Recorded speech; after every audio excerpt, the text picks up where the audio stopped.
The economy is among the top issues for voters. Recession fears predicted to bring down spending this holiday shopping season as well. And the big concerns about inflation could really decide the vote this Tuesday. Joining me now to talk some perspective on this, Republican Congressman Bryan Steil of Wisconsin. Thank you so much for being here.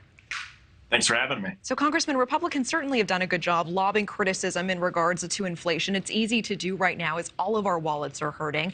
The actual economic plans, though, seem somewhat hazy. So what specifically will Republicans do to bring down inflation if you regain control of the House?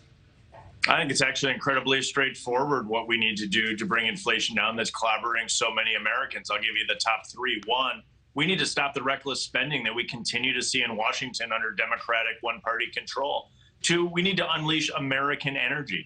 We've seen attacks on American energy from the Biden administration, starting with day one with the killing of Keystone Pipeline and continuing to this day. If we unleash American energy, we can bring prices down.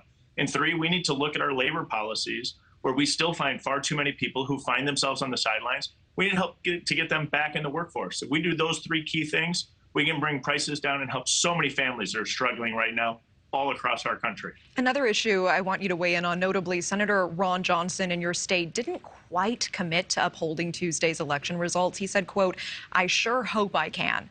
So he's just one of many Republicans who have said that they would deny the legitimacy, perhaps, of Tuesday's midterm results if they lose. Doesn't this type of language and ideology poke holes in our democracy and, frankly, contradict everything that Republicans stand for? I don't think that's what Ron Johnson said at all. I was with Ron Johnson today. He's doing a great job on the trail. We're getting huge crowds out. People are excited for Ron Johnson in the state of Wisconsin. What he's flagging is that there's an opportunity to improve election integrity across our country and across our state. We just had a significant case of fraud in Milwaukee that was brought to the attention of election authorities there. I think it's appropriate to make sure that we're making it easy to vote and hard to cheat. It's one of the reasons why the governor's race in Wisconsin with Tim Michels is so absolutely essential that we elect Tim Michels in the state of Wisconsin.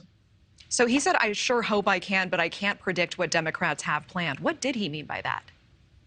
I think he's flagging that there has been a recent incident of voter fraud in Milwaukee. I think what we're going to see in the state of Wisconsin is massive turnout for Republicans. The crowds with Ron Johnson today crisscrossing the state of Wisconsin are significant. I think we're going to see him come across the line in overwhelming fashion. I think we're going to have a big night for Republicans across the board on Tuesday. Do you believe that Ron Johnson will uphold the election results no matter which way they go? I mean, you can ask Ron Johnson his opinion. I'm looking forward to a big night for Republicans on Tuesday in Wisconsin and across the country. What's the first major piece of legislation that Republicans will pass if they take the House? I think the first thing we're going to see coming out of the gates is a repeal of the 87,000 IRS agents that Democrats in Washington want to stick upon the American people. If anything, we should replace them maybe with 87,000 border agents to secure the U.S.-Mexico border. Congressman Bryan Steil, I certainly appreciate your time. Thank you also for allowing us to ask some tough questions tonight. Thank you. Thank you. Thank you for watching. Go to newsnationnow.com to find News Nation on your television provider. And don't forget to click the red subscribe button below to get more of News Nation's fact-driven, unbiased coverage.